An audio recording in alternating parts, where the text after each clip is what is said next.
గ్రామ పంచాయతీలలో ఎన్నికల ప్రజాస్వామ్యాన్ని కూనీ చేస్తూ పెద్ద ఎత్తున వేలం పాటలు పాడి ఏకగ్రీవం కావడం అనేది ఏమాత్రం కూడా ఇది ప్రజాస్వామ్యానికి మంచిది కాదు.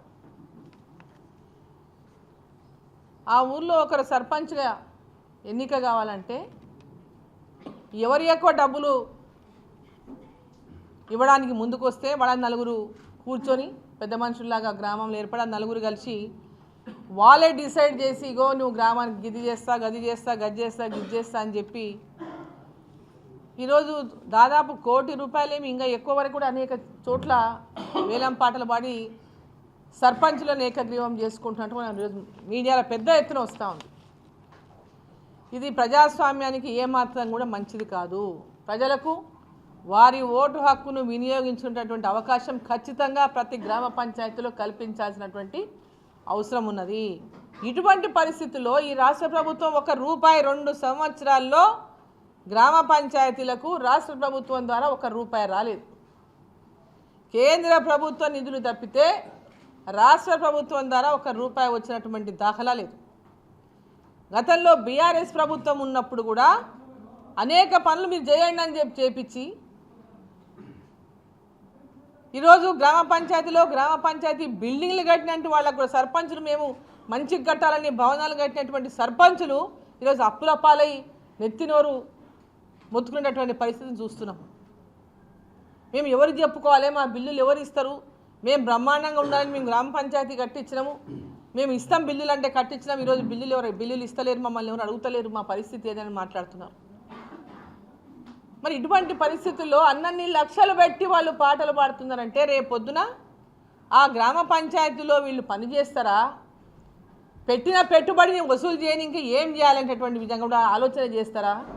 ఇది కూడా మనం ఆలోచన చేయాల్సినటువంటి అవసరం ఉన్నది.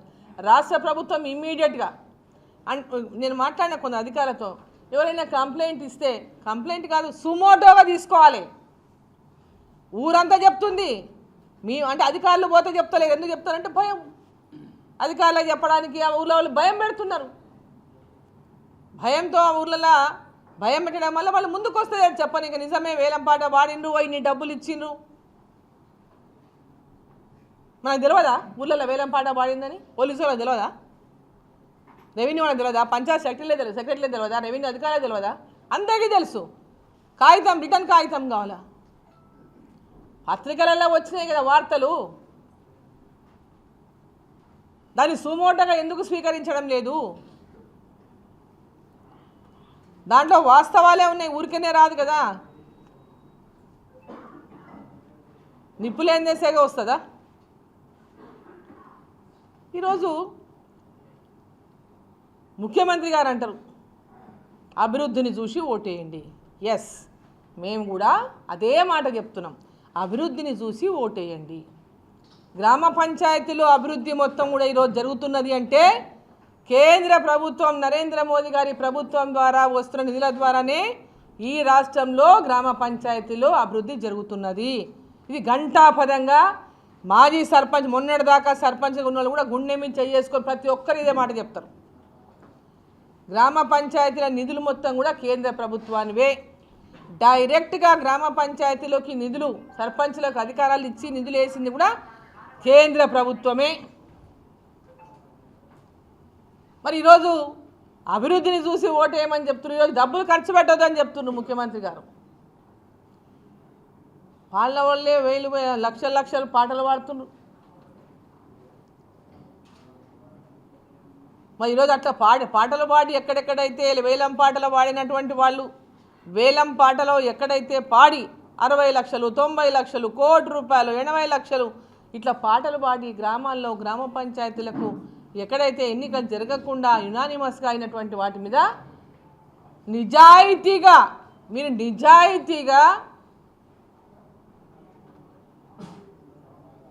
ఏమంటారు ఎంక్వైరీలు అంటారు, నిజాయితీగా గ్రామాల్లో పోతే 10 మంది చెప్తే ఎవరైనా చెప్తారు ఆ మాట.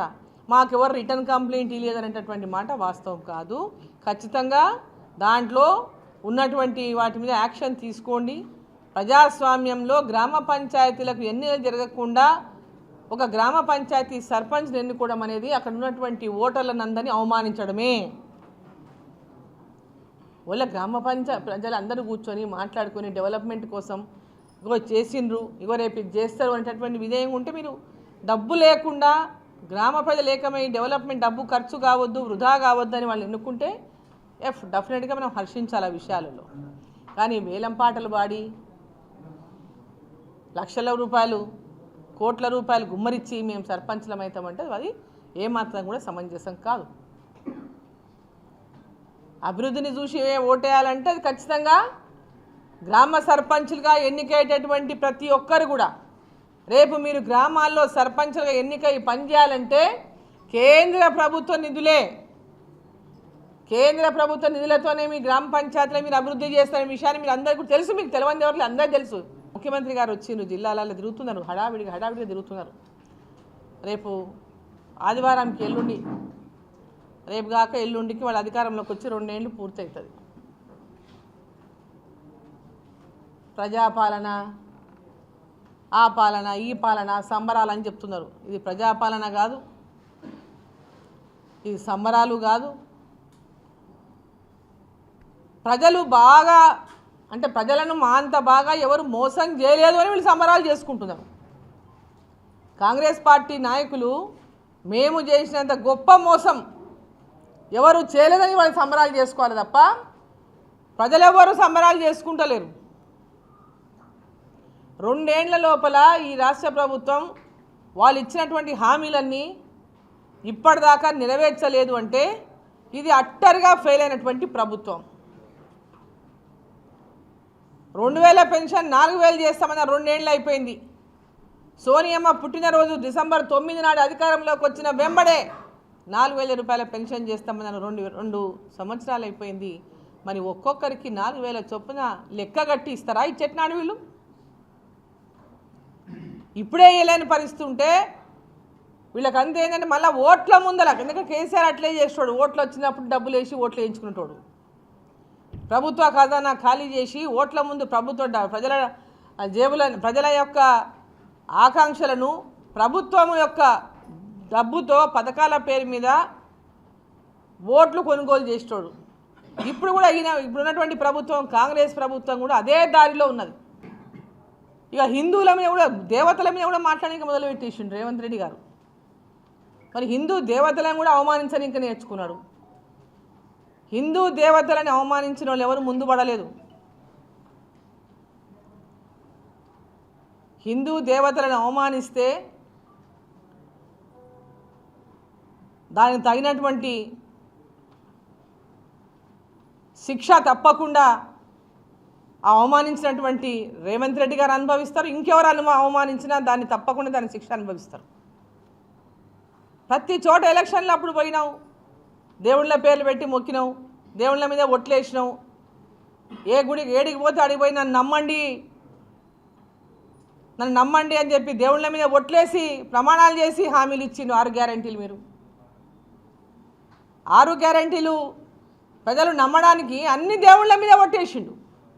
ఏడికి పోతే ఏ జిల్లాకి పోతే ఆ జిల్లాలో దేవుళ్ళ మీద ఒట్టేసిండు. ఇక్కడ మనతో కురుమూర్తి స్వామి ఉంటే కురుమూర్తి స్వామి మీద ఒట్టేసే, అక్కడ యాదగిరికి పోతే యాదాద్రి మీద నరసింహస్వామి మీద ఒట్టేసే, ఇట్లా ఎక్కడ పోతే అక్కడ సమ్మక్క సారక్క అక్కడ పోతే వాళ్ళ మీద ఒట్టేసే, వరంగల్ పోతే భద్రకాళి మీద ఒట్టేసే, వేములవాడ పోతే ఒట్టేసే, అటు ఎక్కడ భద్రాద్రి పోతే ఒట్టేసే, ఎక్కడ పోతే అక్కడ దేవుళ్ళ మీద ఒట్లేసి నన్ను నమ్మండి 6 గ్యారెంటీలు నేను అమలు చేస్తా అని చెప్పి మరి ఎక్కడున్నాయి?